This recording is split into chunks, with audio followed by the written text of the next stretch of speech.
तो हर संडे की तरह इस संडे भी हम लोग हाजिर हैं आप सभी के लिए संडे Q&A लेकर। और इस संडे हम लोग हर संडे की तरह बात करेंगे आप सभी के सवालों के बारे में, जो कि काफ़ी ज़्यादा इंपॉर्टेंट होते हैं, काफ़ी ज़्यादा यूनिक होते हैं, काफ़ी ज़्यादा इंटरेस्टिंग होते हैं, क्योंकि हर कोई चाहता है क्रिप्टो में नई नई चीज़ों को जानना। और हम लोग यहाँ से डिकोड करते हैं उन सारे सवालों को। और यहाँ पर वीडियो का इंटरेस्ट बनाए रखने के लिए हम लोगों ने इसमें जोड़ दिया कि यूनिक चीज़ वो है गिव अवे। तो अगर आपको गिव अवे में पार्टिसिपेट लेना है तो इसी वीडियो के फर्स्ट कमेंट में हमने गिव अवे का लिंक डाल दिया है, वो है ट्विटर का। उस पर जाके अपना कमेंट कीजिए, लाइक कीजिए, ट्वीट कीजिए, रीट्वीट कीजिए, शेयर कीजिए, उससे आप एलिजिबल हो जाएंगे नेक्स्ट जो संडे में हम लोग गिव अवे करने वाले हैं उसके।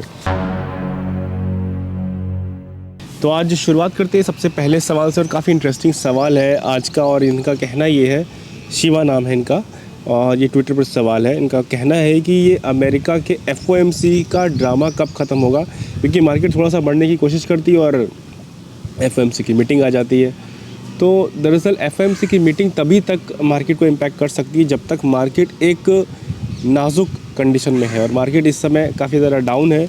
और इसलिए छोटी छोटी न्यूज़ जो है वो मार्केट को इम्पैक्ट कर पाती है। जहाँ मार्केट 25,000 30,000 के ऊपर निकला, वो फिर FOMC ये किसी की नहीं सुनेगा, वो सीधे फिर अपना बड़े बड़े जंप लेगा।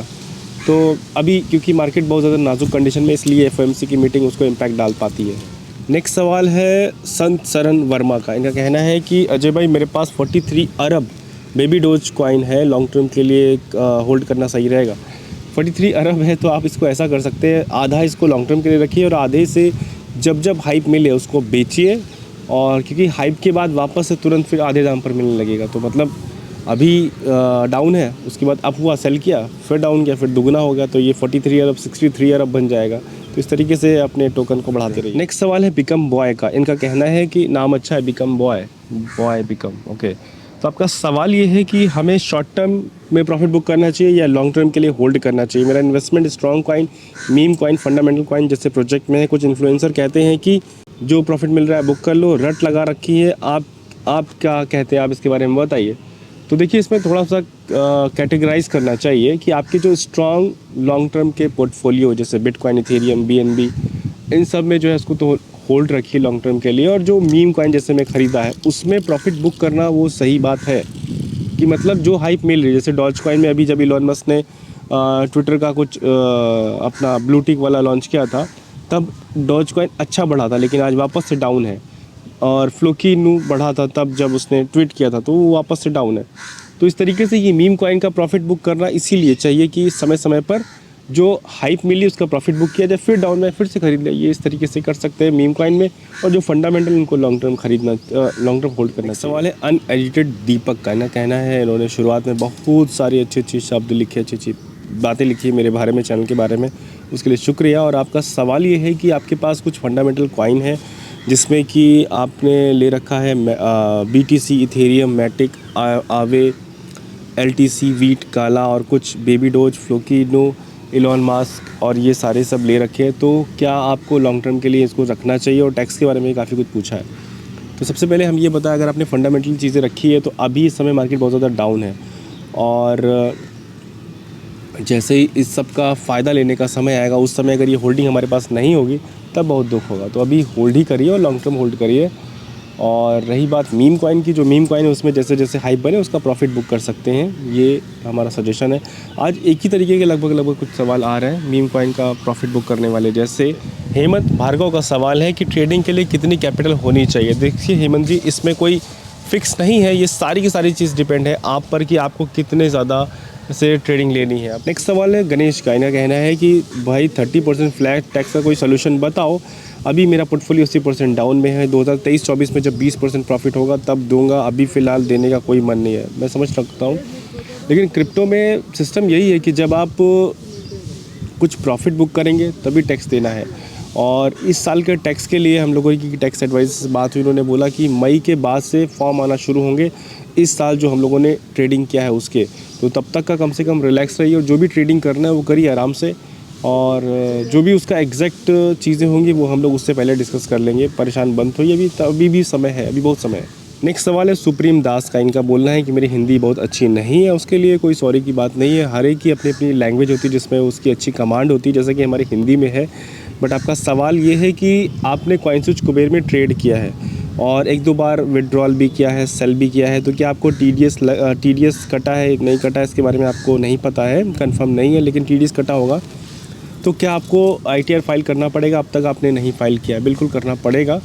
आई think so many peoples are filing ITR this year first time, so you are the luckiest person to start filing ITR just because of crypto। Ayaz Khan ji का सवाल है, मेरा दूसरा सवाल है, यानी आपका पहला सवाल भी होगा जो मुझे नहीं मिला, और आपका सवाल ये आपके पास $100 से $300 के बीच है, और आपका कहना ये है कि आपको $10 से $15 डेली कमाने का रास्ता कोई बता दिया जाए और शॉर्ट टर्म ट्रेडिंग के बारे में बताएं। मैं काफ़ी नुकसान में हूँ, प्लीज़ अजय भाई हेल्प करें। I will wait for your answer. Loss में सभी लोग हैं, और 300 और $100 अगर आप लेके मार्केट में जाएंगे तो बहुत सारे ऐसे ऐसे तरीके मिल जाएंगे जो कि बताएंगे कि 10, 20, $50 डेली पालो, लेकिन रियल नहीं है। आज की तारीख में मार्केट में ऑलरेडी बहुत सारे प्रोजेक्ट आ गए हैं माई टोकन के जैसे, तो उससे बच के रहिए। अगर कोई मिल जाता है ऐसा बताने वाला कि ये पैसा लगाओ और डेली कमाओ, ऐसा रियल में नहीं है। और रियल में वही है जो थोड़ा बहुत मिलता है, बाकी या तो हमारी स्किल पर जिसकी हमारी ट्रेडिंग होती है, और ट्रेडिंग की स्किल पर कुछ वीडियोस हम लोग जल्दी लाने वाले हैं जिससे आप लोग कुछ ट्रेडिंग आपकी इम्प्रूव होगी। नेक्स्ट सवाल है मृदुल का, यह कहना है कि hello sir, tell me any way that we can deposit USDT without P2P in international exchange. रास्ते हैं लेकिन वो लीगल नहीं है और उसमें लॉस होने के चांसेस हैं, तो उसको जाने देते हैं। और आपने आगे बोला है कि क्या कभी गवर्नमेंट P2P को या इंटरनेशनल एक्सचेंज को बैन कर देगी तो हमारी इंटरनेशनल जो एक्सचेंज पर जो क्रिप्टो है वो तो सिर्फ एक नंबर बन जाएगा। ऐसा नहीं है, उसको हम पूरे वर्ल्ड में कहीं भी एक्सेस कर सकते हैं। इंटरनेशनल एक्सचेंज पर है तो उसमें अच्छी बात यही है कि कहीं भी किसी भी कंट्री को भेज सकते हैं, इसीलिए कोई एक कंट्री क्रिप्टो को बैन नहीं कर रही, क्योंकि वो जानती कि जिस दिन हमने बैन किया ये हमारी सारी क्रिप्टो किसी दूसरी कंट्री में जाकर बिक जाएगी। तो क्रिप्टो की डिसेंट्रलाइज होने का यही फ़ायदा है। नेक्स्ट सवाल है मुश्तबा हुसैन का, कहना है कि hi, I regularly watch your video, thank you so much इसके लिए आपका। और आपने सवाल पूछा ये है कि अगर क्रिप्टो करेंसी को इंडियन गवर्नमेंट बैन कर देती है और गवर्नमेंट के जो इंडियन बैंक है वो क्रिप्टो के ट्रांजैक्शन लेने से मना कर देते हैं तो क्या होगा? आप कैसे अपनी क्रिप्टो ट्रांसफ़र करेंगे, कैसे अपना विड्रॉल लेंगे, क्या कुछ होगा? अभी इससे पहले वाले सवाल में इसी जैसा आंसर हमने दिया है। तो फ़िलहाल अभी मेरे ख्याल से जिस तरीके से अडॉप्शन चल रहा है पूरी वर्ल्ड में, इंडिया उसमें उसी के साथ ही रहना चाहती है। इंडिया में कुछ ऐसा अभी तक बैन के बारे में मुझे एक्सपेक्टेशन जहाँ से हम देख रहे हैं वहाँ से ऐसा नहीं लग रहा है, तो पॉजिटिव ही होने के चांसेस ज़्यादा हैं।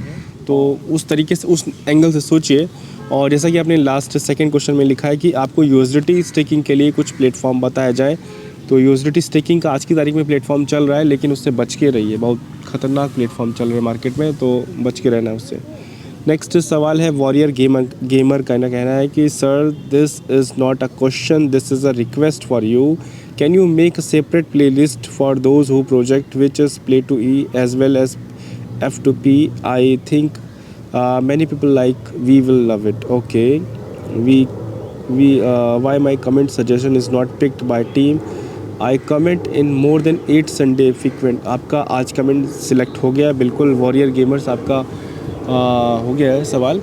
और प्लेलिस्ट की रही बात तो हम लोग उस पर काम करेंगे। आपका जो रिक्वेस्ट है उसमें हम एक ही वीडियो में उस टॉप 10 गेम्स के प्रोजेक्ट के बारे में बता देंगे जिसमें कि आप खेल भी सकते हैं और अर्न भी कर सकते हैं। तो दोस्तों ये थे आप सभी के सवाल, और अब हम लोग बात करते हैं गिव अवे के बारे में। गिव अवे अब हम लोगों ने YouTube से उठा के ट्विटर पर शिफ्ट कर दिया है। तो इन सब के लिए आपको करना क्या होता है? अगर आपको सिर्फ वीडियो में कमेंट करना चाहिए, शामिल कराना, अपना क्वेश्चन का आंसर चाहिए, तो YouTube के अंदर कमेंट कीजिए, उससे आपका कमेंट शामिल हो जाएगा। और ट्विटर पर भी कर सकते हैं, क्योंकि YouTube और ट्विटर के कमेंट मिलाकर इस वीडियो को हम लोग बनाते हैं। दूसरा, अगर आपको गिव अवे में पार्टिसिपेट करना है तो उसके लिए आपको ट्विटर पर कमेंट भी करना है, रीट्वीट भी करना है, लाइक भी करना है, फॉलो भी करना है, ये तीनों काम करना है। तो आज हम लोग उस पिछले जो हफ्ते में जिन लोगों ने ये सारे काम किए हैं उस ट्वीट को हमने निकाल लिया है और यहाँ पर उसका लिंक पेस्ट कर दिया, और यहाँ पर अब हम उससे 3 विनर निकालेंगे। और हमने ये स्टार्ट कर दिया रैंडम कमेंट पिकर में वो लिंक को डालकर। जो सबसे पहले इनका नाम है करेंसी वाइज, और ये विनर हो चुके हैं। नेक्स्ट सेकंड विनर अब ढूंढते हैं, सेकंड विनर कौन है? सेकंड विनर है फरहान के हमारे सेकंड विनर हैं। और अब थर्ड विनर कौन है इस वीडियो के, वो हम लोग देख लेते हैं। थर्ड विनर है KL नायक 37। ये रेगुलर हमारे इस ट्विटर पर इंगेजमेंट दिखाते हैं, तो अच्छी बात है। जो लोग अपने सोशल मीडिया पर ज़्यादा इंगेजमेंट रखते हैं, हम भी चाहते हैं कि वही लोग विनर बने। तो दोस्तों ये थे आप सभी के सवाल और ये था गिव अवे। अगर आपको भी ये सारी चीज़ों में पार्टिसिपेट लेना है तो बिल्कुल ट्विटर पर जाइए, उस पर कमेंट कीजिए और फॉलो कीजिए, लाइक कीजिए, रीट्वीट कीजिए। और अगर अपने किसी भी सवाल का जवाब चाहिए तो कमेंट कीजिए, करेंगे तो आपका कमेंट शामिल होगा इस वीडियो में। तो थैंक यू सो मच दोस्तों वीडियो देखने के लिए। वीडियो अगर पसंद आई तो प्लीज़ वीडियो को लाइक कीजिए, चैनल को सब्सक्राइब कीजिए, स्कैमर से बच के रहिए। मिलते हैं हम लोग नेक्स्ट वीडियो में। Thank you so much.